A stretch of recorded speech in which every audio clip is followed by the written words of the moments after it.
All right, so Dru, welcome to the Iron Life podcast, man. It's really a pleasure having you on. Thanks, brother. I appreciate it, man. It's an honor to be on here. You got some pretty good strength coaches on here. You deliver some great information, so it's an honor to be on here, brother. Thank you so much, man. And I want to address, the crazy times that are going on right now, because you, as a police officer, these are, crazy times going on in the world right now. And how have you been handling all that? Sorry, you're cutting in and out. Can you hear me? I can hear you now. Okay. So I'm actually corrections. I work inside of a maximum security jail. Been doing that for almost 10 years now. Things over here, I'm in Orange County, so in California. So things aren't super crazy as far as, it's not LA and it's not New York, but you do get your riots here and there. But overall, it's been pretty steady over here. I know we got a lot of stuff going on, and we're just trying to stay positive throughout this time.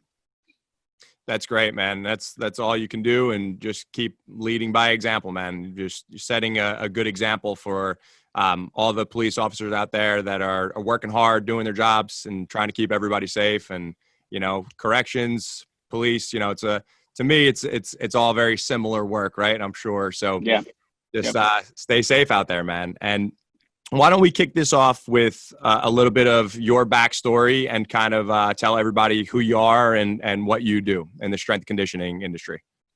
Yeah, definitely, man. All right, so my name is Dru Mejico. Most people call me Dru. Kind of like you, Chris. I started out, obviously, I'm still currently in law enforcement, like you were a firefighter back in the day.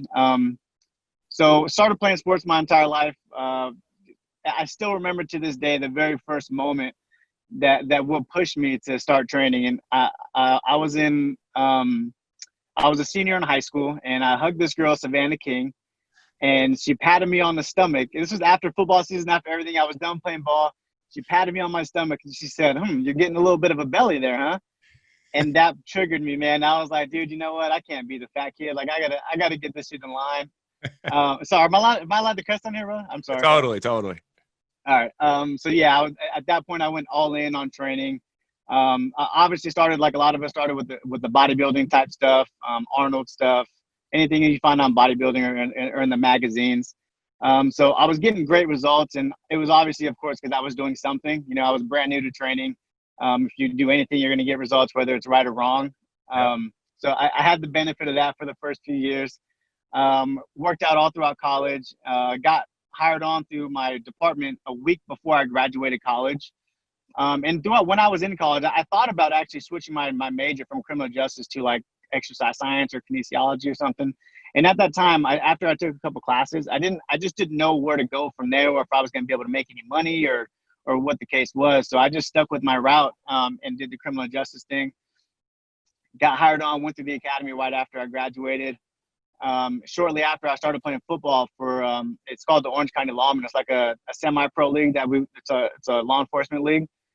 We played departments all over the nation, LA, New York, Chicago, Texas, a little bit everywhere. So it was pretty cool, and it was nice to see. Sorry, so you broke in and out. What'd you say? Sorry, I just said that's awesome. Oh yeah. So it was a lot of fun, man. And you can imagine, putting on the pads again, being bigger, stronger, faster. I was loving it out there. And during that time, I actually reached out to one of my buddies. He was actually a big brother to me growing up. He was the strength and conditioning coach for Colorado State University.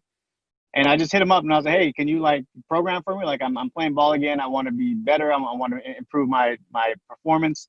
And so for a few months, he hooked me up with some programming, and he really helped me out. And then eventually, all good things come to an end. He got too busy. He couldn't continue to train me, especially for free. So I remember him giving me a site. I'm sure you're very familiar with it, T-Nation. And I just went into a deep dive on that, man. It was just nonstop, just article after article, which led to website, which led to strength coach. And you know how that goes. And it's funny because even during that time, I was working night shift. And from 11 p.m. to 4 a.m., the inmates are asleep. So you got to find something to do. So I remember taking like screenshots of a bunch of different articles and just taking them in with me so I could just read them throughout the night to stay busy and just learn. And then eventually I came to the conclusion that I eventually wanted to open up my own training facility.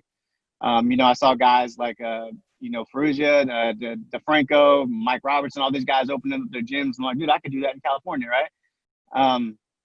At least that's what I thought. Like, it's super easy, right? Yeah. So then, yeah, that was my goal. So I started diving in, got internship. I got an internship through a gym called EM Speed and Power, where I was training athletes anywhere from 8 years old all the way up to collegiate and some professional levels as well. They ended up hiring me on, so I was strength and conditioning coach over there for a few years. And during that time, I started becoming like known as the fitness guy at my work. And a lot of people were trying to train with me. We had a gym at our work, and we would just train on our Code 7s. And it became like a thing, like, oh, what time is Mejico training? Like, let's go train with Mejico type deal. And I like that feeling. I like that environment. I like that camaraderie. We were all pushing ourselves. We were all getting bigger and getting better. And then shortly after, I was working with one of my coworkers who, her and her husband actually owned a CrossFit gym. And then she hit me up. She pulled me aside. She's like, dude, why are you doing all this stuff for free? And I'm like, what do you mean? Like, I enjoy doing it. Like, I like programming. I like getting people results. She's like, yeah, that's great, but you need to be getting paid for it. Like, you're spending a lot of time doing this. And I'm like, all right. So then I started charging people for programs, and it's one thing led to another. And then, 911 Strong became a thing.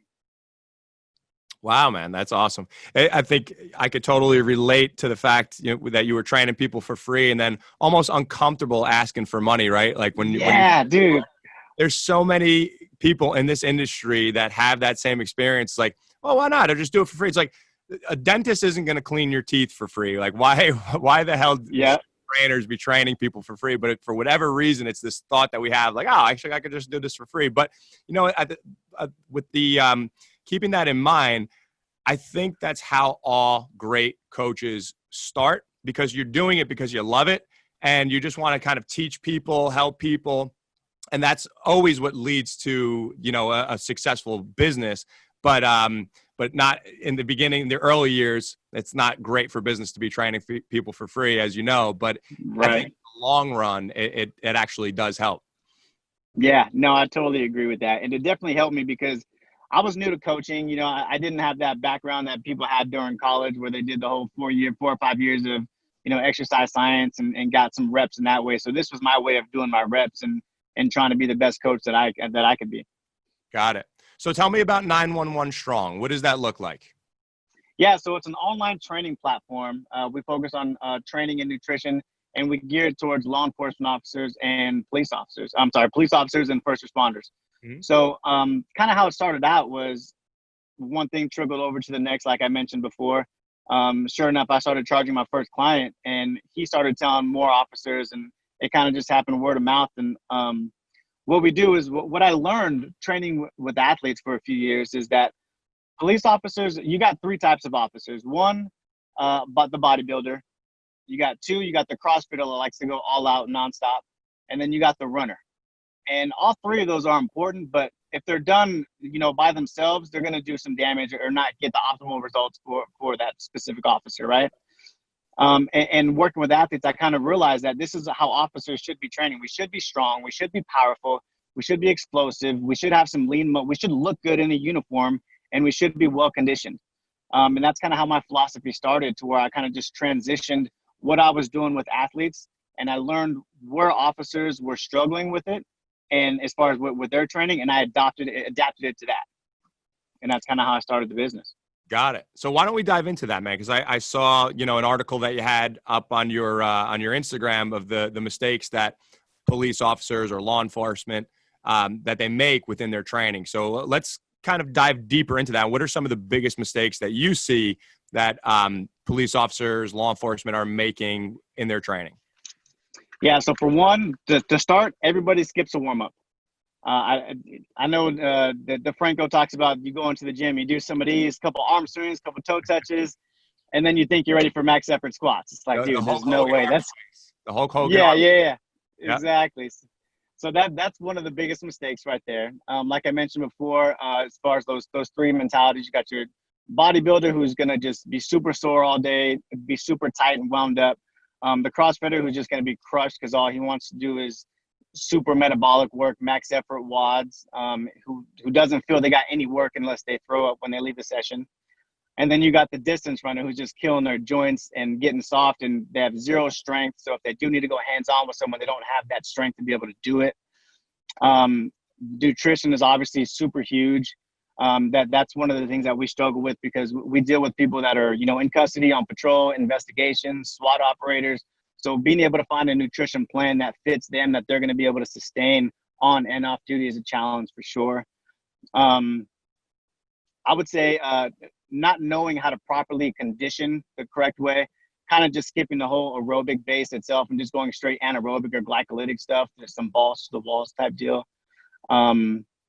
Yeah, those are kind of the big takeaways as far as the mistakes that happen with law enforcement officers.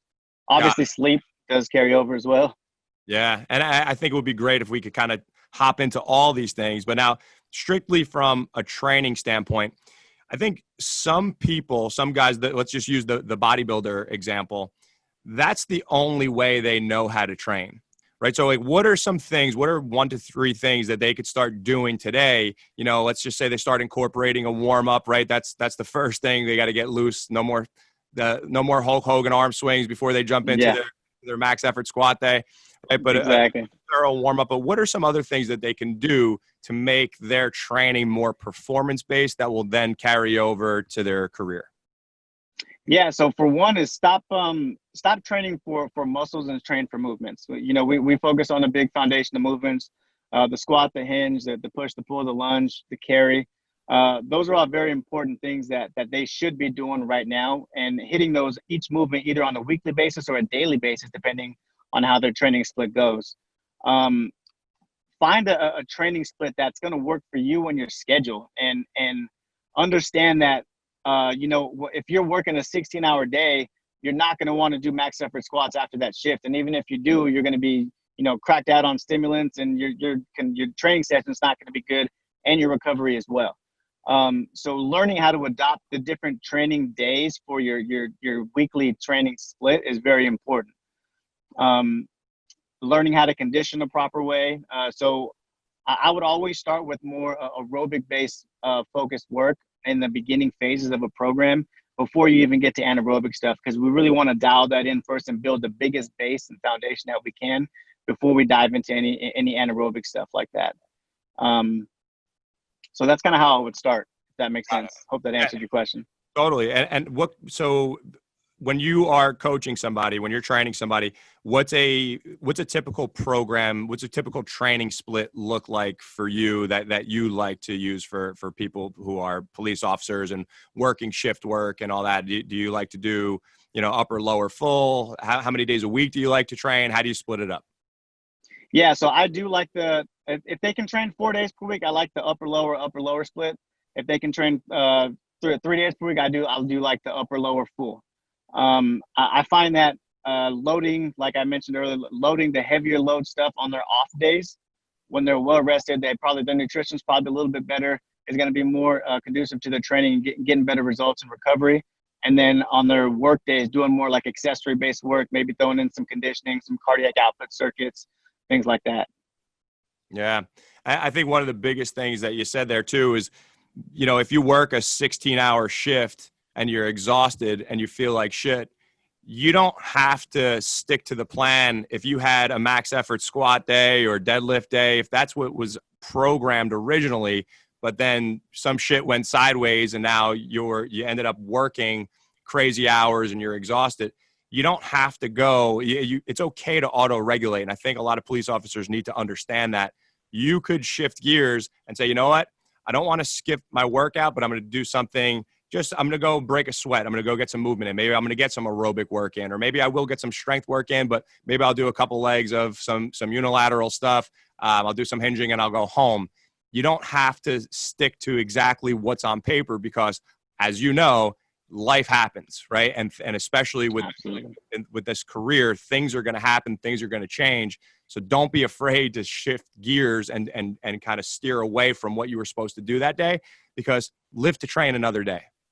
Yep, absolutely. And that's one thing that I struggle with early on when I'm training somebody new, is because they have that alpha mentality, like, no, I could do this shit, dude. I got it. And it's like, no, man, you're not proving anything to nobody and you're breaking yourself down. So what's more important? You doing this heavy deadlift or heavy squat, jacking up your back and going on workers' comp and not being able to provide for your family? Or is it okay to just do some split squat work or some, reverse hypers or some back extensions that day?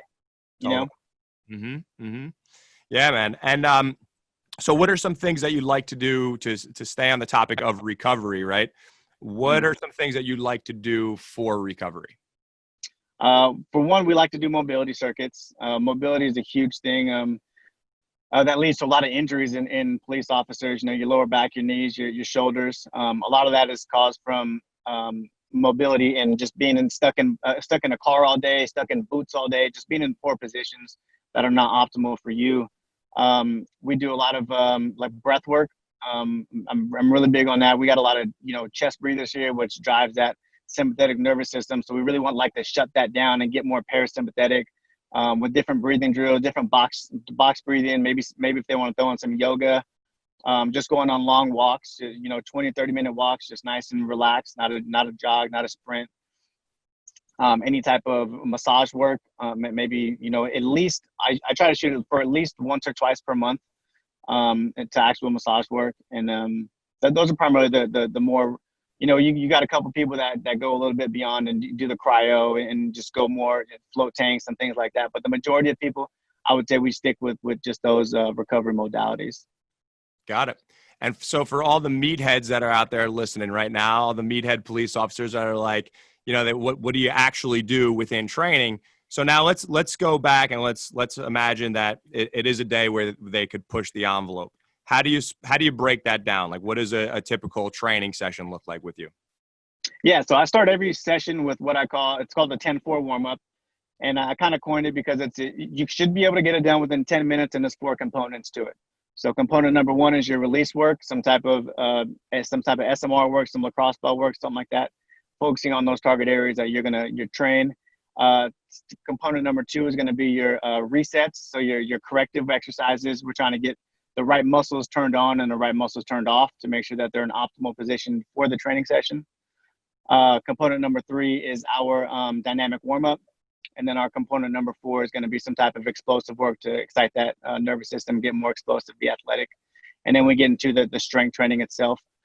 Strength training, I like to, over the last few years, I actually switched over my training a little bit to start backloading some of our major lifts. So you're not going to start every session with just a heavy squat on your back. You may be doing 3 to 4 different exercises before you get to that heavy squat or a heavy bench, whatever your main movement is for the day. And I find that it activates the right muscles, it gets the blood flowing in the right areas, and it definitely helps reduce injuries as well. And then after our big man move, so we'll do, like I said, 3 to 4 accessory movements before that. Then we'll do our main lift, and then we'll finish off with maybe 1 or 2 accessories at the end of the session, or some type of a finisher or challenge set, things like that. Got it. And is your main lift always a big barbell exercise, or do you have variations? What do you like to use? Yeah, definitely variations. I do include multiple barbell exercises, like let's just say front squat, back squat, Zercher squat, different deadlift variations. I don't like to do the same things over and over again. I like them to be strong, well-versed, because they need to be strong in different positions because they don't know what position they're going to be in. If they're carrying somebody out, if they're trying to push something over, you know what I mean? It could just be, sometimes if they have access to a sled, it could be just a sled push or sled drag or something like that. And even with our explosive work, our dynamic effort work, it doesn't have to be bar work.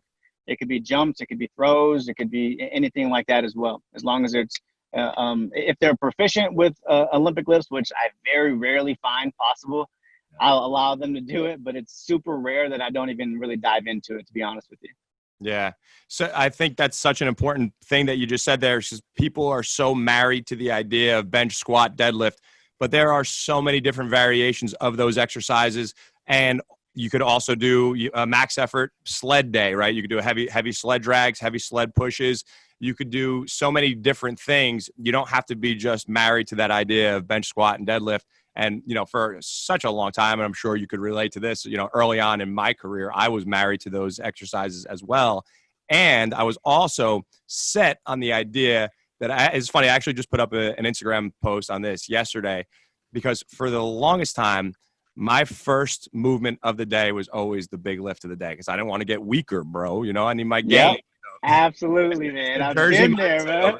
It's the Jersey mindset over here, dude, Yeah. So, but as you get older and wiser, you realize that you feel like shit if you just jump into those positions. In your 20s, maybe you get away with that stuff, right? But as you get a little bit older, even if you stay in good shape and even if you stay strong and you continue to train, you're going to realize, all right, if I deadlift first, my back doesn't feel great for a couple days after that. You know what I mean? And so that's why I think it's really important what you just said there, and for all the police officers and anybody really listening right now, to don't be afraid to program that bigger lift later in the workout. It could be second, third, fourth. That's okay. Do that. Feel better. Will you lose a small percentage of strength? Maybe in the beginning. And when I say lose strength, you're not going to actually get weaker. You just might not move as much weight on that movement that you're used to. But over time, I actually found that you could get stronger and start to increase those gains, because now not only are you doing those exercises more safely, but your central nervous system is a little bit more activated. You broke a little bit more of a sweat. Your soft tissue is now more primed and ready to go. So as soon as you get used to it and you get a little bit of a pump first, you could actually be a little bit stronger. That could help you make more gains. And the biggest thing where it could help you as far as building muscle and building strength is that it helps you stay consistent, because if you're getting injured, as you know, you can't stay consistent. So that's super important. Yeah, absolutely. Agree with you 100%, brother. Yeah. Now, okay. So, and then what about as far as volume, frequency, intensity? How do you like to split that up? Let's just say, and I know that varies and it's a very general question, but let's just say you have somebody that's, 35, they're pretty strong, no injuries. How do you like to split that up for them? Yeah. As far as the actual training session goes, or? Yeah, just over the course of a week. Do you like to do more of like a conjugate type of periodization? Mm-hmm. Do you like to do more linear, or do you kind of just break it down in your way? Like, what do you like to do? Yeah, I would relate more to the conjugate style, because I want them to always be ready to perform at any given moment. And although of course linear that periodization works, but I just want them, if like I'll use linear periodization more for like someone that's preparing for an academy, because I know I have a solid 12 weeks or 16 weeks, whatever it is, to prepare them and do exactly what I need them to do. To whereas if you're dealing with police officers or first responders, you don't know what they're getting into on a daily basis. So then it may be 1 week where they don't train completely, and then they miss that whole strength phase. You know what I mean? To where it just doesn't work for us. So I do like that conjugate style. So as far as we usually, for as far as strength goes, we don't typically go into like the ones and the twos. We'll get into the twos very, very rarely, but usually we float anywhere between that 3 and 7 rep range, even for our max effort work. Because I still want them to get that volume. I still want them to build some hypertrophy, build that lean mass. And it's, I guess you can quote unquote functional strength, right? We're not training power lifters. We need to train people that are going to be able to perform at an optimal level when they're in a stressful condition, when they're in a fatigue state, and they need to still be able to be strong and get the job done. So we'll usually float anywhere between like the 10s, and sometimes we'll even get up to the 20s as far as accessory work go, especially earlier before the big lift. And I kind of adopted that from Matt Winning, who does the winning warm-up, and just doing more research on that and learning about that just kind of helped me realize, okay, cool, this is great. For the big lifts, this is great for tendon health, just being healthy. Like, we'll do some of this stuff before we get into our major lift. And then our accessory work, depending on what their goals are. Like I said, it could be more fat loss conducive, where we're doing some type of finisher, or if they're really trying to build some muscle, it could be like drop sets, rest pause sets, things like that. Got it. So now to shift gears from the strength work into the conditioning side of things, how do you like to split up your conditioning work? Do you like to throw in finishers? Do you like to do conditioning on off days? Do you have speed days? How do you like to break it up? And I know that's a general question as well, because I know it always varies and it depends. Yeah. Generally speaking, using that same 35-year-old meathead example. Gotcha. Okay. So what I've realized, a lot of my clientele that comes to me is they come from like a CrossFit background, high intense background, like I mentioned, and they like this. They enjoy circuits. They like to feel like they got some work done. They did some unconventional stuff that they feel carries over to their job. But I want to do that on my terms in the way that it's going to be beneficial for them. So I give them that circuit, but I do a cardiac output circuits. And I'm sure you know what those are, but for your listeners, we rotate anywhere between 5 and 10 different exercises. And the goal of that session, it could be anywhere between 30 to 45 minutes that we rotate through. And the goal of the session is to keep our heart rate between 120 and 150 beats per minute. And the goal is to stay there the entire time. And that's going to help kind of build that aerobic base. The other big conditioning tool we like to use early on are tempo runs, because if you're coming from a running background, you like to run, you like to get out there, you like to be outdoors. But how often are you going to, chase someone for 3-4 miles at a 9-minute pace? You're never going to do that. So if we can work in tempo runs where we're operating at about a 70% effort and we're doing anywhere between 10 to 15 reps for about 10 to 15 seconds, or we can go distances, that at least allows them to get that sprint, to work on their sprint mechanics without really crushing them. And then we like rest 60 seconds between sets, or we can just wait till their heart rate drops to about 130 before we perform that next set. And then once we do work on their aerobic stuff for I would say anywhere between 3 to 6 weeks, then we start getting into our anaerobic stuff where we're doing like, all out sprints or hill sprints, or, then we can start getting into metabolic circuits, things like that. But we sprinkle those in. I primarily like to do those on completely separate days. If the time doesn't allow them and they don't have that extra training day, I do only like to make those workouts maybe like 20-25 minutes just to get them in and out and then back onto whatever they were doing. Or if they need to do it at the end of their session, we'll break it up into the end of their session as well. Love it. One of the things there are two of the things I should say that are completely overlooked when it comes to fitness, and this is for everybody, but especially for law enforcement, are sleep and stress, right? Two critical things where if you want to build muscle, if you want to get strong, if you want to lose body fat, we have to manage those things, right? We have to prioritize those things, right? Definitely. So why don't we start with sleep? Because for anybody who knows anything about law enforcement, that you don't just work a regular 9 to 5 and you go home, right? You're working shift work. Sometimes you're working more hours than you planned. You're going into work at 7 at night and leaving at 7 in the morning. So with that said, how do we optimize sleep for people who work shift work, especially those who work overnight? Yeah, no, sleep's not important, man. We don't need sleep, Chris. That's what they'll tell you, man, on every YouTube motivational video out there. Yeah, no doubt.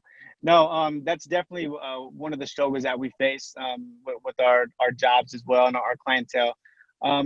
Normally, we try to stick with the goal is on our working days. If you can give me 6 hours of uninterrupted sleep and you feel good, I'm good with that, because I understand how difficult it is for a lot of people commute. You drive an hour, you're up at 4 o'clock. You don't get home until 7, sometimes 9, 10 o'clock. I can't expect you to get a full 8 hours of sleep, and I understand that, especially if you have kids, you have a family. But the goal is I want them to be able to go to sleep in the optimal position. So if they can cut off phone, they can cut off, TV, they can cut off any type of direct light towards them. Obviously, that would be the goal. It's not always realistic, and even if they tell you they're doing it, they're probably not doing it, and I get that. But if we can do some type of mobility work or some type of breath work to get them in that parasympathetic state before they go to bed, that's the goal. As far as sleep on their off days, we want them to maximize that on their off days. So if they can give me anywhere between 7 to 9 hours of sleep, that's ideal for that. If they're working night shift, so you got people that will actually stay on that night shift schedule even on their off days. So that it becomes a little bit easier as far as staying consistent, I guess, if you will. But then you got other people that stay on that shift for their work week, and then on their Friday they stay up all day, because then they have to rotate their sleep to the other side of the week and to where they're actually sleeping at night, and then they're up during the day. So that's very difficult. So the best thing that we like to do, obviously make sure you find a nice, cool, a dark room. Maybe get some shades for the blinds, maybe throw a mask on to make it super dark. And we just try to maximize that as much as possible.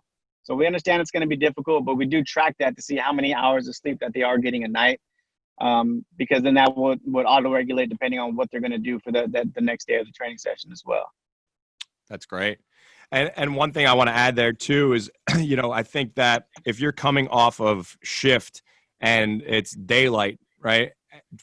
So while you're coming off your shift, or as the sun starts coming up, see if you could put on some sunglasses, see if maybe you put a hat on, right? Try to not be too exposed to sunlight, because then you're going to start screwing with your cortisol and melatonin production.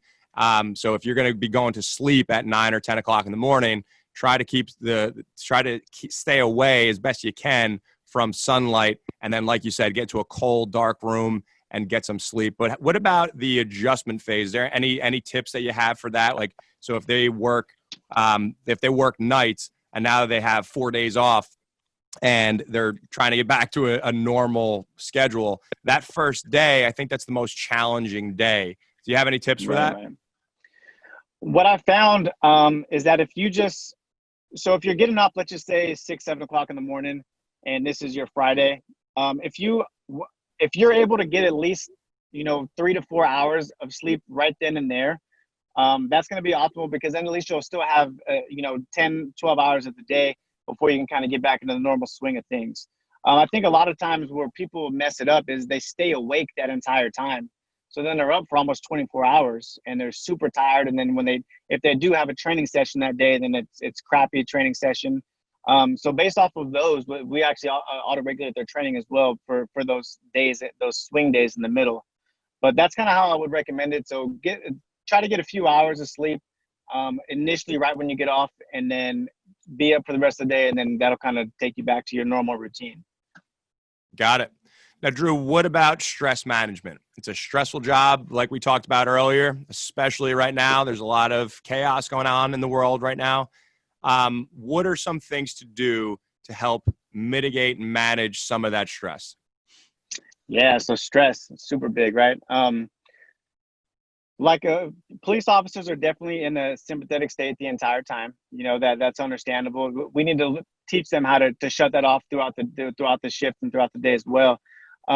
But just doing some type of recovery work, some breath work, some massage work, we just try to get as much recovery as possible. And a lot of people don't realize as well is that carbs are actually help put you into that parasympathetic state as well. So we don't like to take carbs away from them completely, especially after their training session. We like to get carbs in there immediately to help regulate that, to help them speed up that recovery process. But as far as stress itself goes, that's kind of how we would. I hope that kind of answered your question. Totally. No, it does. And you mentioned deep breathing, and doing massage and stuff like that. And even just, spending more time outside, right? That's going to help us manage and regulate those cortisol levels. But yeah, so important for sure. Deep breathing, breath work that you mentioned earlier. So many people are chest breathers, and just not even aware of their breathing mechanics and how important that is. And, just doing some drills, even for 5 minutes a day, I think goes such a long way in the grand scheme of things, and working that stuff in. And if you do get stressed out, even if you're at work, taking a minute to just focus on 30, that's too much. Let's just say 2 minutes of deep breathing drills, right? 1 minute of deep breathing, that could really go a long way and help manage some of that stress. So it's definitely not something that you want to overlook there. And then you mentioned nutrition and carbohydrate intake, which I think is the perfect segue into the next thing that I wanted to talk about, which is nutrition. Because so many cops will tell me that they struggle with their diet because of the shift work. So what are some of the problems that you see? What are some of the issues that the people you work with deal with most of the time? And what can they do to start to try to correct some of those issues so they could eat a healthier, more balanced diet? Yeah, so one of the things that they do wrong is, like I mentioned earlier with the mistakes, they just jump from diet to diet to diet based off of, what they read in the book, or what some documentary that they read or some coworker did.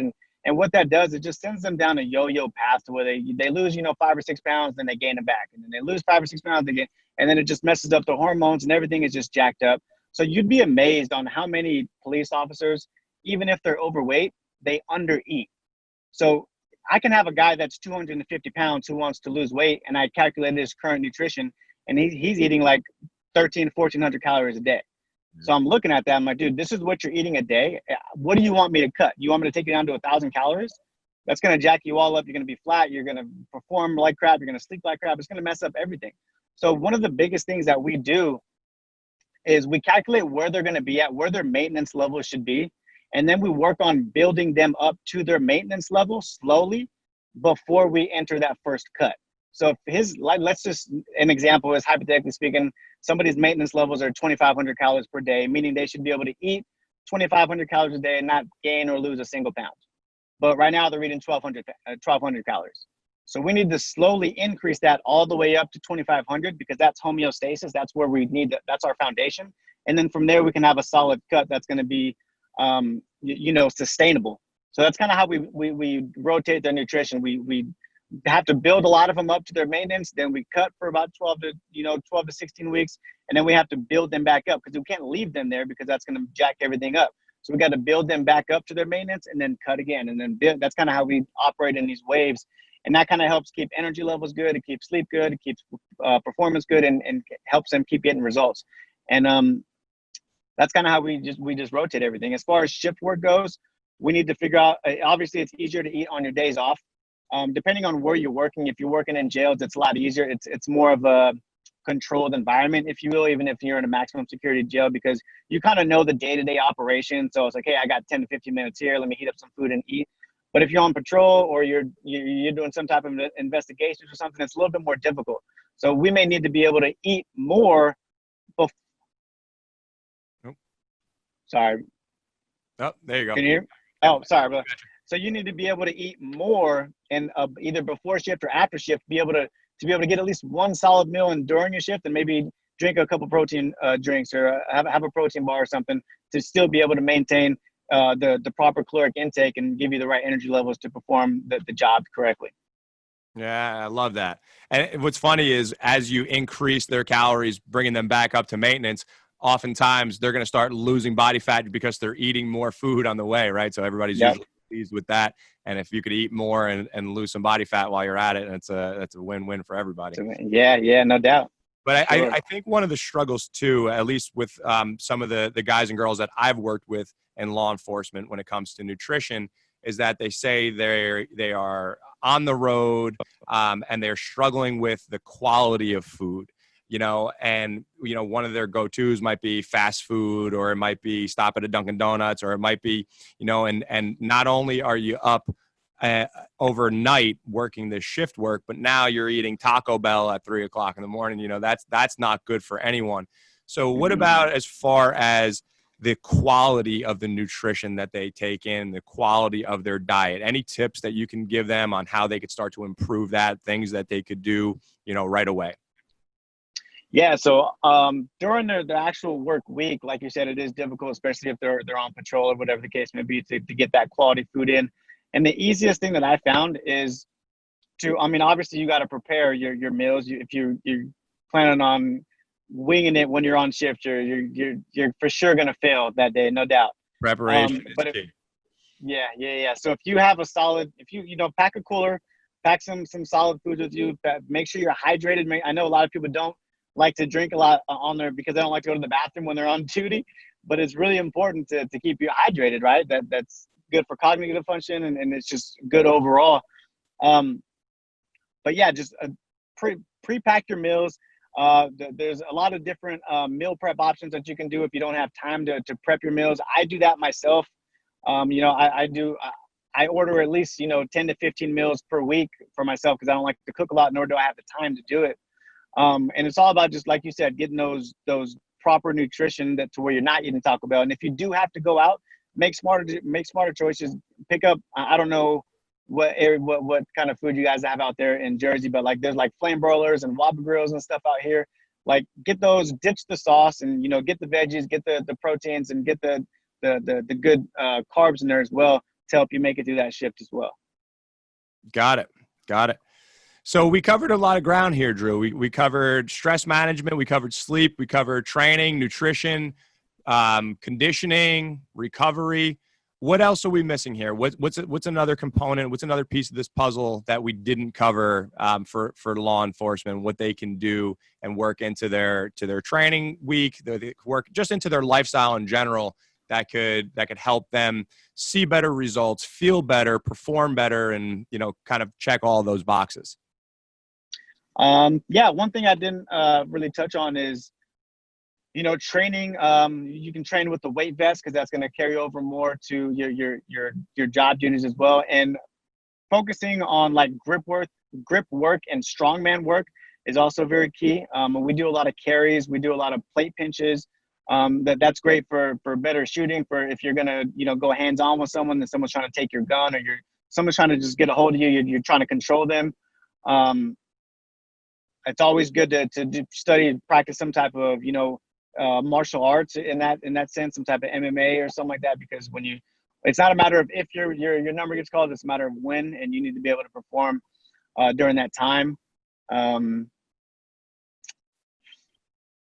we go. Yeah, And what about those, as far as the one thing I wanted to ask you about too is, because we talked about building that aerobic base. When you do jump into anaerobic training, what are some things that you like to do? And do you do any glycolytic work, or do you like to do strictly alactic stuff?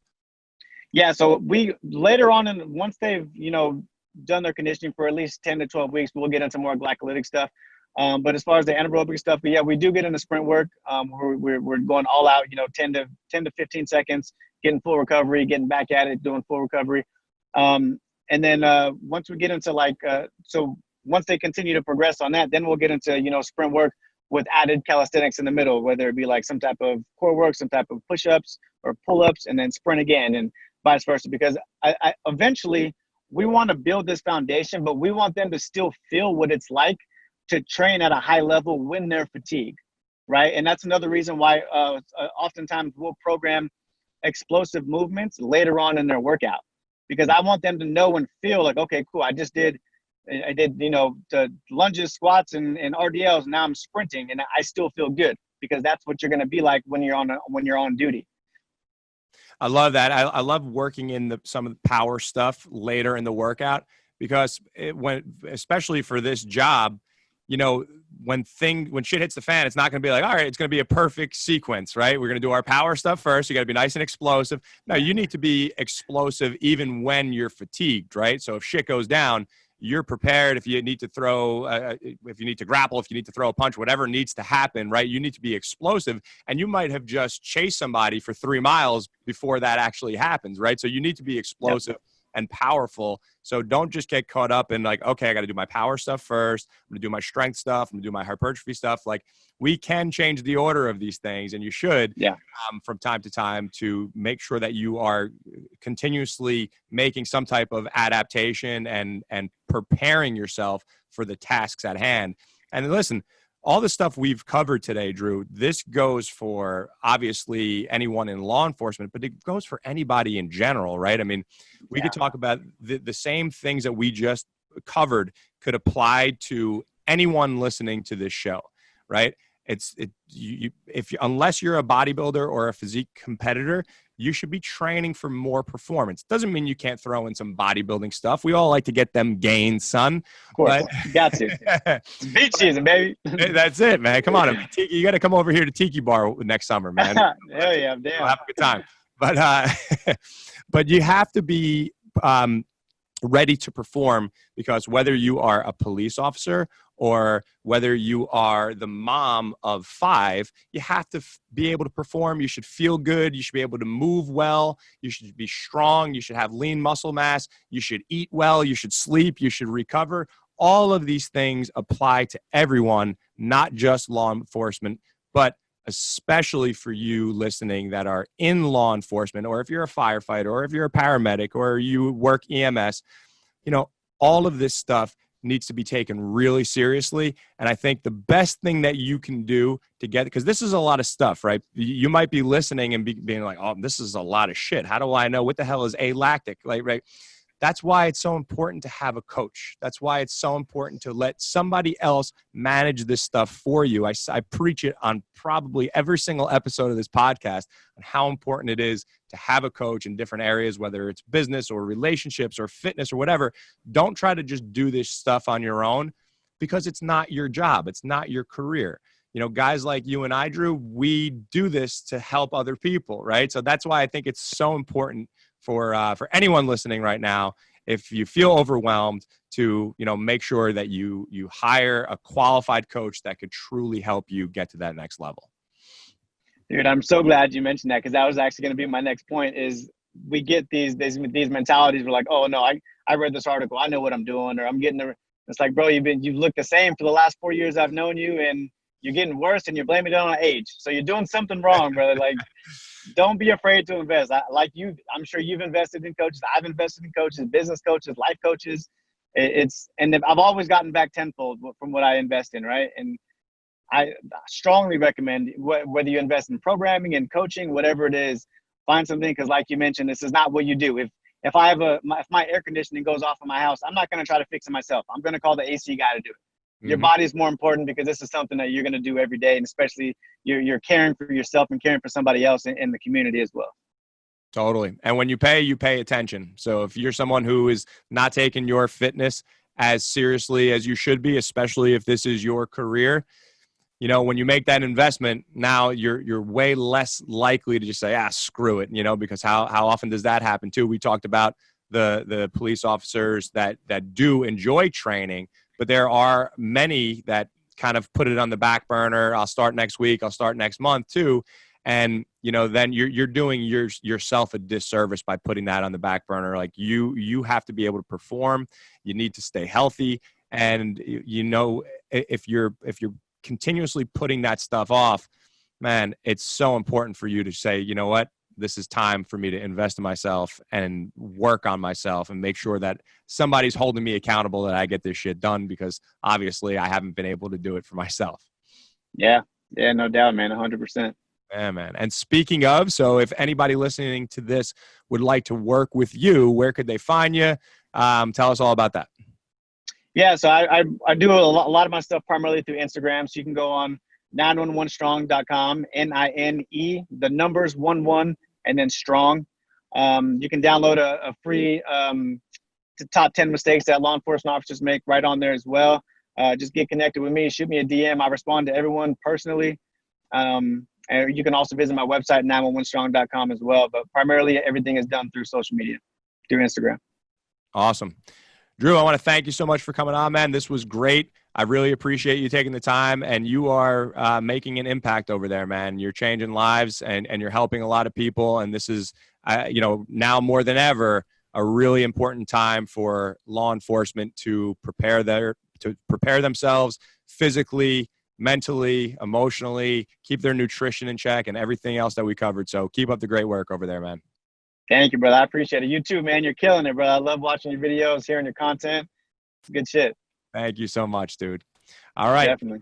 Guys, I want to thank you so much for listening. Make sure you head over and follow Dru on Instagram and check out his content. He's got a lot of great stuff out there. And I want to thank you again for listening to our conversation today. And I will catch you guys next week on another episode of the Iron Life Podcast. All right, guys, thank you so much for listening to my conversation with Dru. I hope that you got a lot out of this episode. In fact, I know you got a lot out of this episode, but now the important thing is that you apply the information that you learn, because if you don't apply it, it's just information. It just takes up more space in your brain. So make sure you put this info into good use. Apply this stuff that you learned right now and start making those gains and seeing those changes. And if you enjoyed this episode, what I want you to do is share this episode with someone who could use the information. Just send it over to them, send them the link, let them listen to it, and let them start making progress to their life. And that's how we are going to spread more strength, better health, better fitness amongst each other. So spread the word, spread the show, share it with just one person. That's all I ask. This show, this content, every time we do an episode every week, it's free of charge for you. So the only thing I ask for in return is that you share this episode with one person who could get good use out of it. I want to thank you for listening. Make sure you go ahead and follow Dru. He's at 911 Strong on Instagram. Give him a follow. Give us a shout out on social media. And thank you again for listening.